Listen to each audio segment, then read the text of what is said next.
This your boy Atlantic City, and this time we're taking a look at John Frantz on Atlantic City Live. Now first we're going to dive into his footage, and then we're going to take a peek at his chat log. It's a 2-for-1 special. Let's get into it.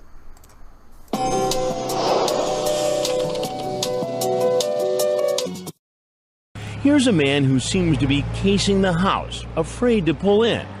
After driving by several times, he finally makes his move and walks in the back door. Hello? Oh, I want to take my coat off. I'm sweating to death after I was freezing. Why don't you come on in and have a seat real quick? Okay.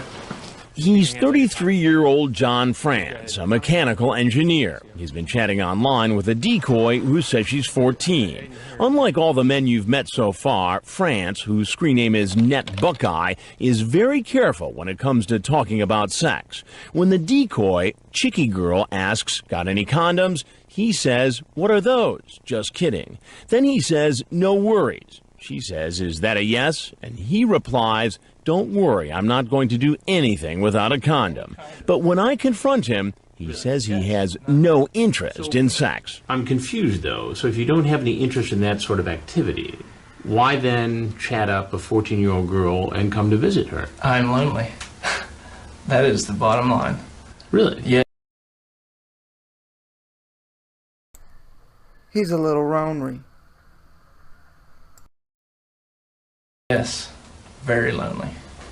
And once again, this man also says he's religious. Isn't there a church group or a saloon or? There is. I go to church church every Sunday, and it's like, and in fact, I'm going to a new church now because I'm not happy with my old one. But so does this new church teach that it's okay to come over and visit 14-year-old girls who are home alone with no parents? They would not recommend that. No. Then Frantz says something we've never heard before. Can I have you read something? Sure. Passenger seat. So Dell goes out to get it. I was concerned for my safety. You have to understand. I mean, things like that happen. You show up and somebody beats you up or something like that? Well, yeah, stuff like that. I mean, or worse. I mean. Huh. So that if someone else knew, he was going to probably get that ass kicked. I think he was more worried about that than he was worried about cops being there. But let's get back into it. They could have taken my life for all I know.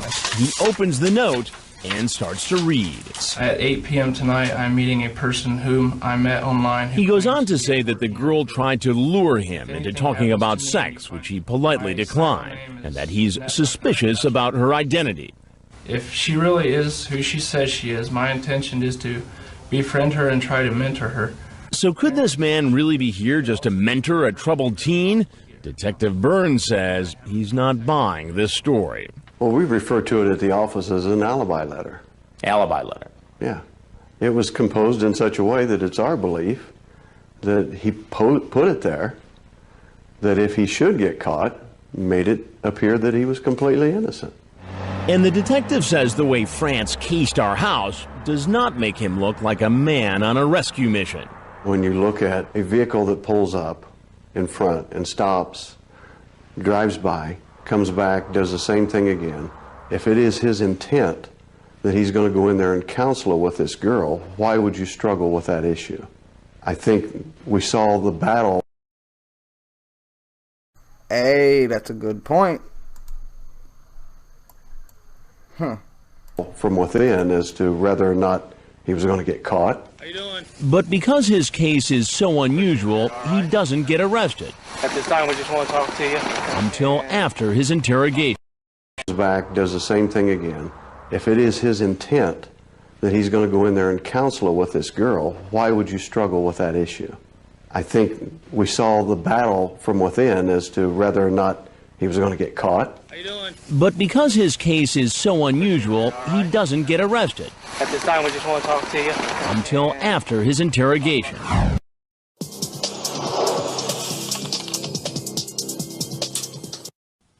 You see it in the news all the time. Well, yeah. You say, which department are you with? Right. She says, huh? Hello. You ask Greenville. She says, department. Not too much. What are you doing? Laugh out loud. You think I'm a cop? I'd be stupid not to. Right. I would be stupid, and I am stupid. And then you say, I can't believe the idiots who keep trying that shit. Right. She says, department. You say, police. Laugh out loud. You think I'm a cop? I'd be stupid not to. Right. I would be stupid, and I am stupid. And then you say, I can't believe the idiots who keep trying that shit. You referring to the cops? No. The people that keep trying to meet. You mean like yourself? Huh.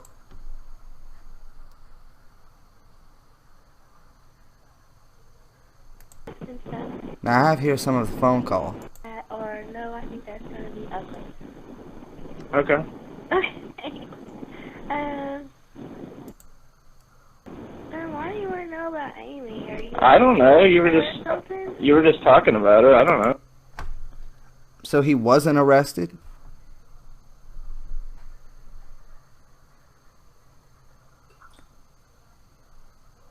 Let's take a look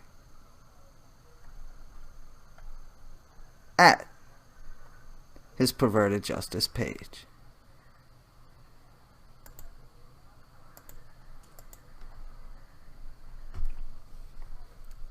We weren't in Xenia, Ohio, so he felt comfortable to come. Why? Because Xenia, Ohio has built a reputation for catching predators. Predators in Ohio fear kids that say Xenia. That's the kind of effect we look to have with our Dateline stings as well, and the kind of benefit individual locations have from doing frequent sting operations. John Frantz, people may remember as being the individual that brought the letter during Dateline Fort, Ohio. He made a big deal out of having that letter in his car. It didn't work. Frantz is now sentenced to 30 days local jail time, followed by 30 days house arrest, 10 years registration as a sexually oriented offender, 40 hours community service, 12 months in prison for any violation of probation, which includes no drugs or alcohol, no unsupervised contact with children, completion of sex offender treatment program, and payment of all court and treatment costs, which are substantial. He got a little less time than most of our Ohio convictions because of a pre-sentencing report by a psychiatrist stating that he could be rehabilitated. We shall see if that holds out. Hopefully the psychiatrist is right. Notes from contributor Mickey Finn. John Frantz was certain I was a cop. He told me so right away. The first night he approached me online, in fact, he scoffed at me and asked me what department I was with. So we had a brief chat about Greenville and basketball. And he went on his way. I thought I'd never hear from him again, but I was wrong. He approached me the very next day once again, and this time he made his intentions crystal clear. Within hours, he was on his way to a sexual liaison with a 14-year-old girl while our parents were away. Yes, that's how easily it can happen to your child. The thing to note here is that his only concern was being arrested, not the theft of 14-year-old girl's innocence by a 33-year-old man. In fact, he was so concerned about being arrested that he presented us with a first. He prepared a defense and he cannot talk. He prepared a defense in advance. Do innocent people prepare? What the fuck is wrong with me? Do innocent people prepare a defense in advance? I think not. He wrote a statement and brought it with him. In essence, the statement said that if this girl turns out to be law enforcement, I was really coming here to commit the crime. I wasn't really coming here to commit the crime I was clearly coming here to commit. Needless to say, the ploy didn't work. His pre-prepared statement was what the Darke County Sheriff's Department labeled an alibi letter. They saw through it immediately and took him into custody. Huge thanks are due to Detective Mike Burns and the entire Darke County Sheriff's Department. They were a pleasure to work with, and they're a true asset to their community. Because of them, Darke County, Ohio is a safer place for kids and a distinctly more dangerous place for those who prey on them. Well typed. What was going on with y'all? He was arrested after interrogated. He was arrested after his interrogation. My hot coffee went cold. You went cold. Alright, let's take a look at that chat log a bit. See what's going on in there. Hola. Are you really 14? I don't know why I'm doing that voice. That's racist. Hola. Are you... I did it again. Hola. I can't say that shit and not do it. Hola. Are you really 14? Daniel Polito voice in this bitch.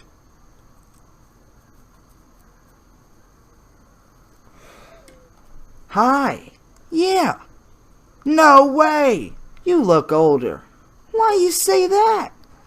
Thanks, I guess. It's not a bad thing. Smiley face. Except you probably get hit on by older guys. Yes, some, but I don't mind. How old are you? LOL. LOL. Exactly. I'm just talking.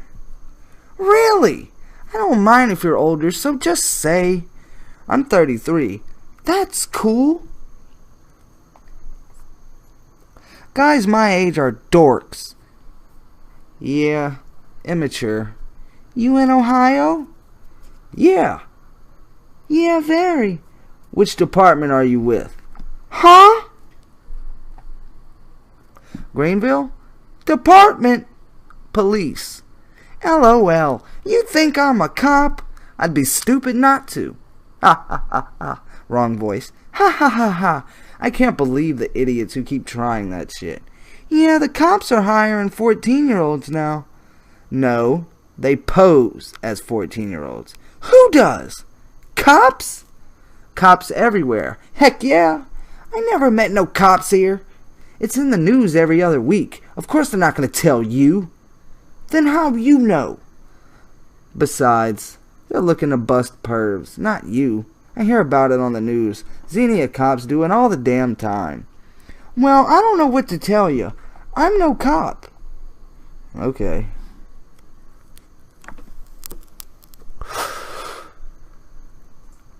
Never been to Xenia. Just checking, LOL. I'm in West Milton, since you asked. Where's that? Do you get out of Greenville much?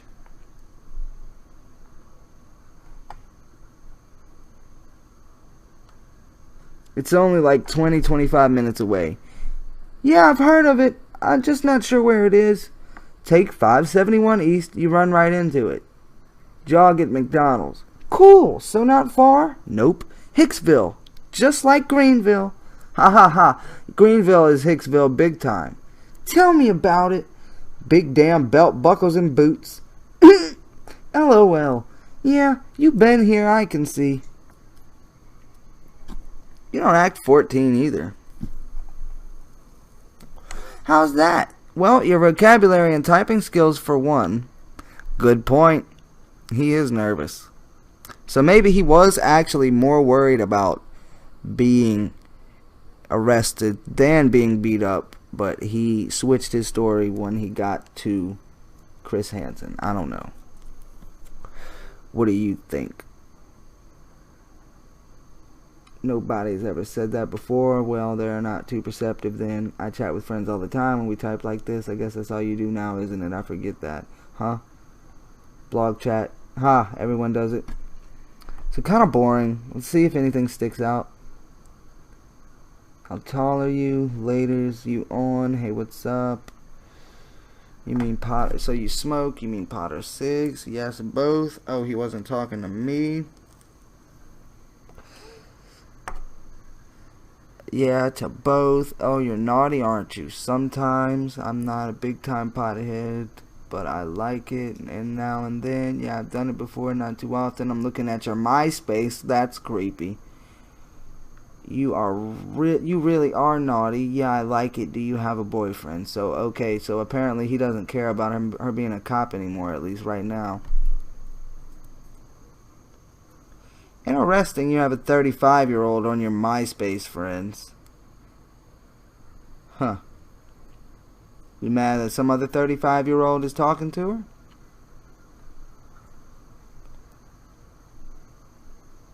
So let's see. Now she wants his MySpace page. What would she say? No, I don't yet. Wait. Yeah, no, I don't yet. Yeah, he does. He did.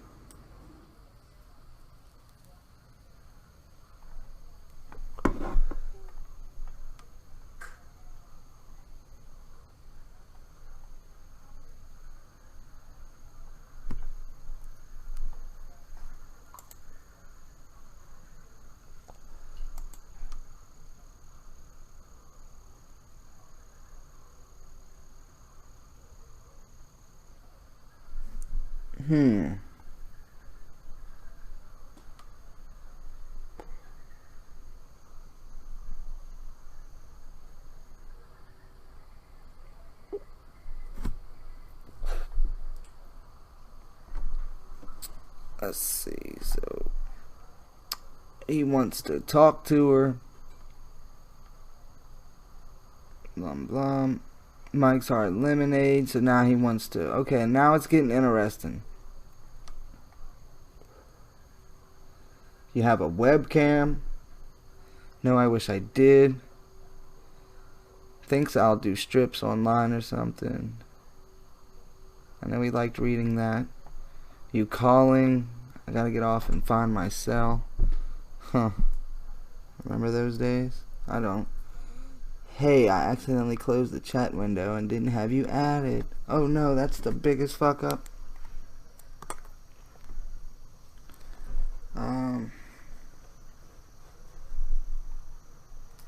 So when do you want me to come?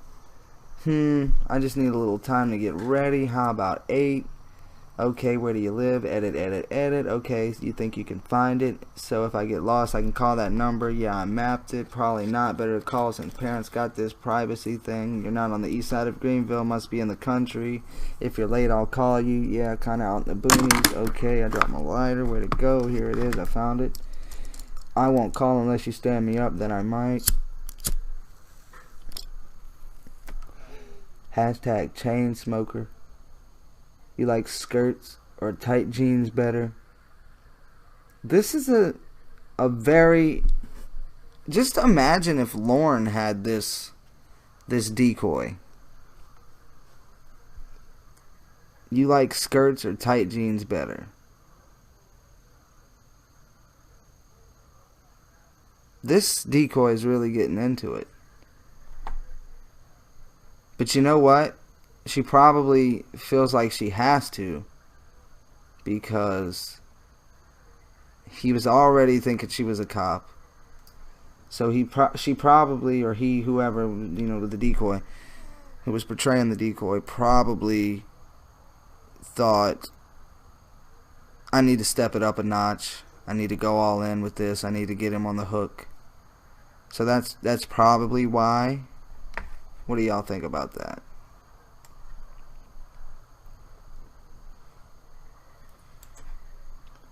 So let's see. Your brother isn't going, so he's worried. Your brother isn't going to come home while I'm there, is he? Park on the street. Okay, now he won't be home till late tomorrow. Park on the street because the driveway is blocked, being sealed or something. Okay, come around to the back door, around the left side of, just so the neighbors don't notice from the lights on and off, so I'm not going to get bit by a dog, am I? LOL, no. LOL, is there a bell back there? A bell? Who fucking keeps a bell in their backyard? What the fuck are you talking about? Is there a bell back there?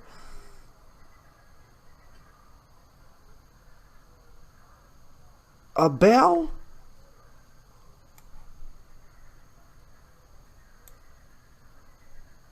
I'm so confused.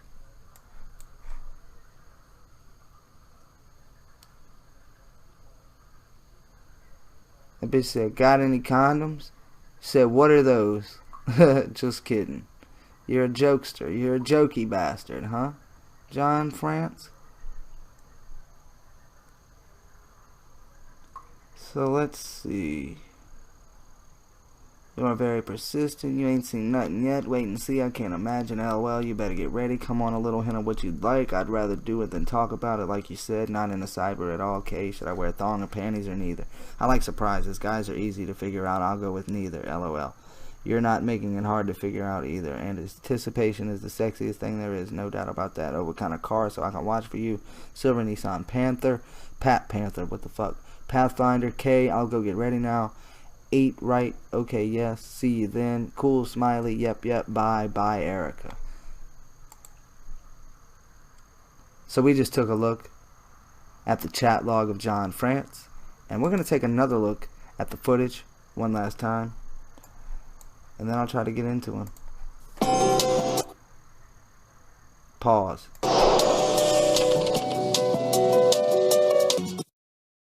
Here's a man who seems to be casing the house, afraid to pull in. After driving by several times, he finally makes his move and walks in the back door. Hello? Oh, I want to take my coat off. I'm sweating to death after I was freezing.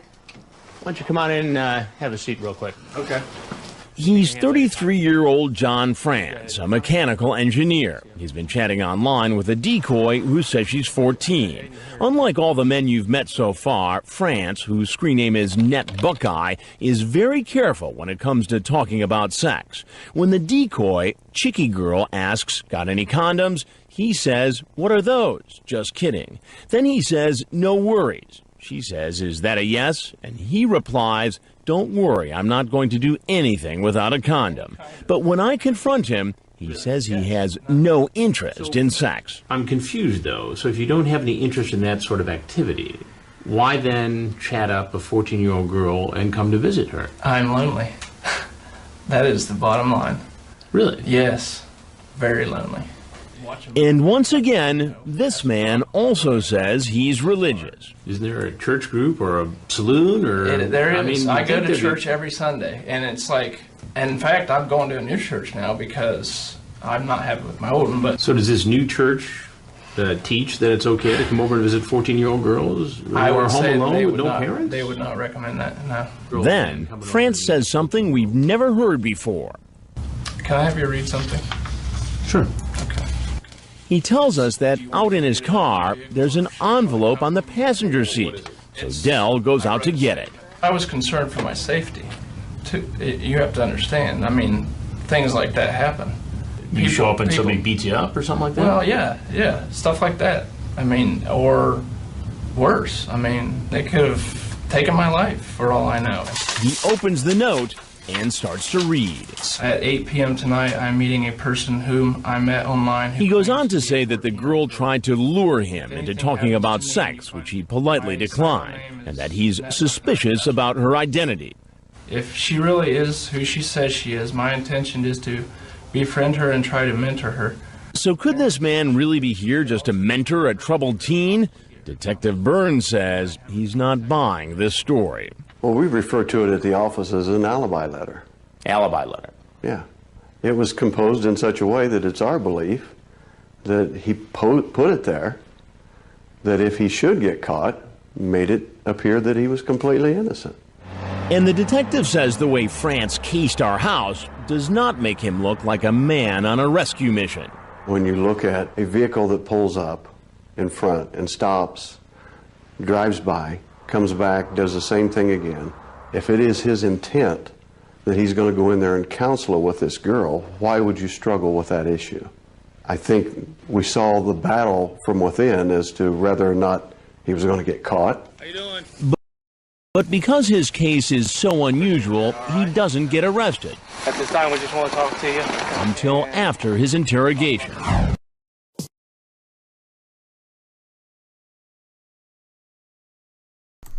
So, John Frantz.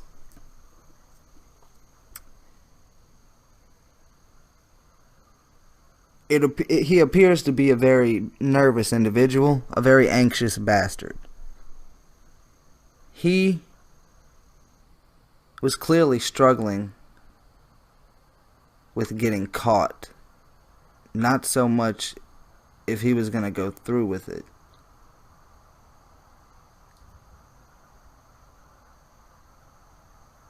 He was more so worried about getting arrested. And then, you know, the letter. Let's talk about the letter, right? Why didn't he bring the letter inside with him? Why did he leave it in the car? Because if he left it in the car and it was actually a little girl there, you know, he don't want her to find it probably.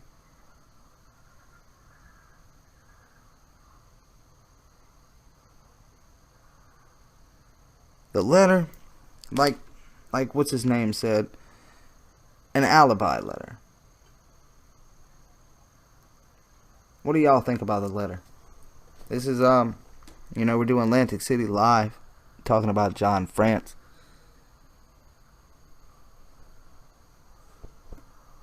So, any thoughts on the letter? Please let them be known. But I think he did that in an attempt to be like, yeah, I know I came here, but I had the letter telling you I wasn't gonna do nothing. So that just means I'm not very well composed. It just means, you know, just because so I think he thought if he had the letter, he was like, oh yeah, but look, I already said I wasn't gonna do nothing, whatever, but might as well. Him casing the house, leaving, riding around, shows he was nervous. He was struggling with it, but ultimately he decided to go inside.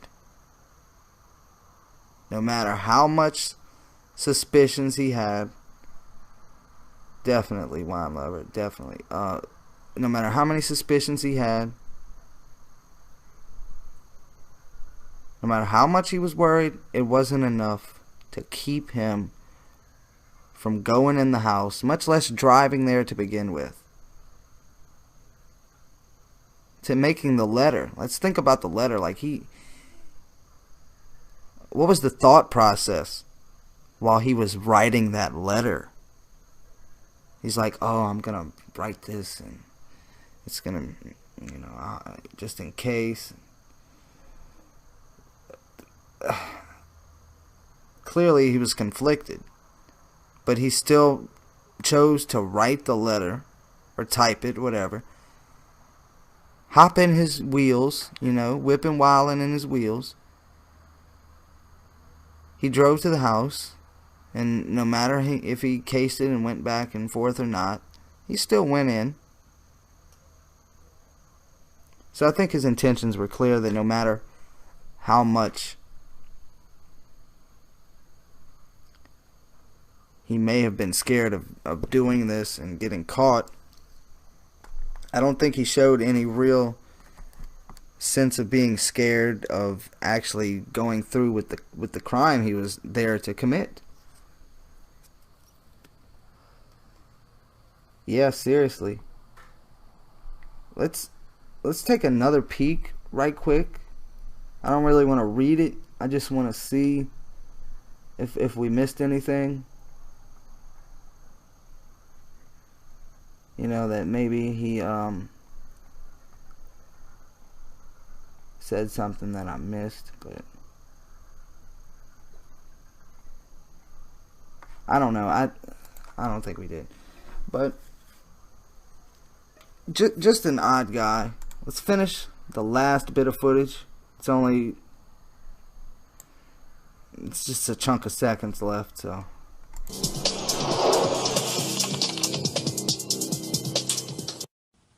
You see it in the news all the time. Well, yeah.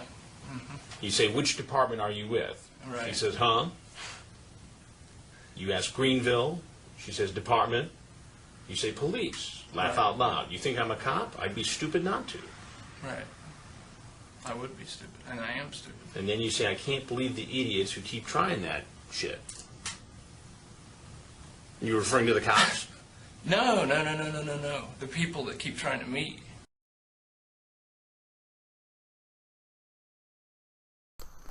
Yeah, that was some odd shit with the breakup and all. It was pretty tame, though, yeah. The decoy was definitely... I honestly can't think of another time where a decoy was that spicy. She was really trying to get him there, but I think she was really just trying to get him there because she knew He already thought she was a cop. I think she had to talk kind of like that. But yeah, I mean, she wasn't even misspelling words.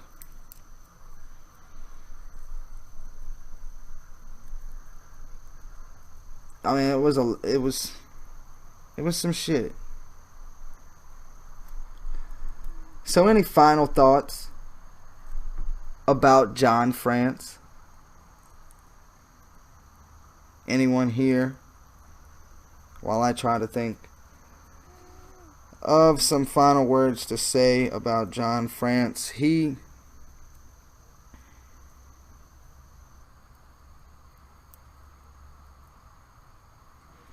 I mean, let's think about this. He saw these guys on there, and he said how stupid it was that they kept doing that.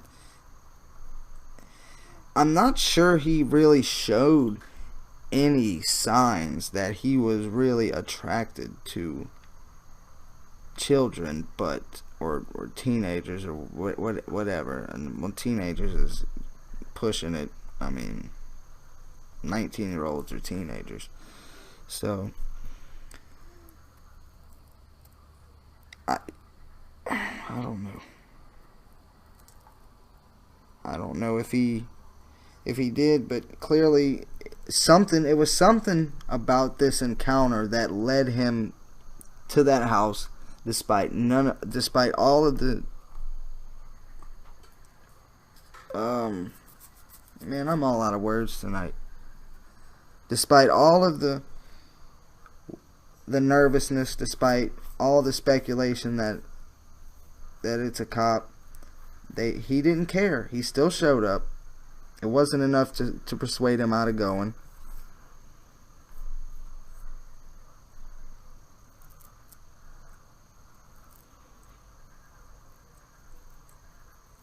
So it was clearly something at that house, and something inside of him making him go, despite all of that. Despite how worried he was. He still wanted to go, and he still went. I see Paris, I see France, I see cops swarming like ants. Shout out to World War II Mid 18 with the clever rhyme scheme.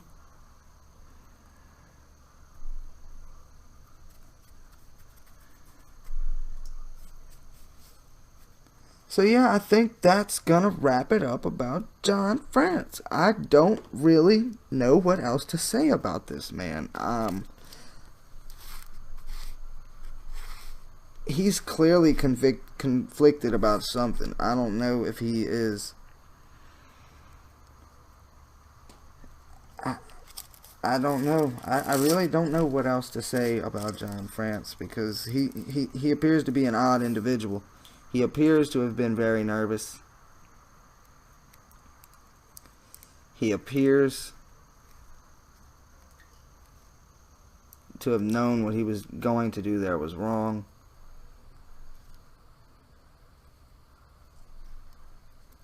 I don't know. So what do you think about John Frantz? Go ahead and leave it in the comments. I'll get back to you. And I'm going to go ahead and catch you next time. This your boy, Atlantic City. I'm out.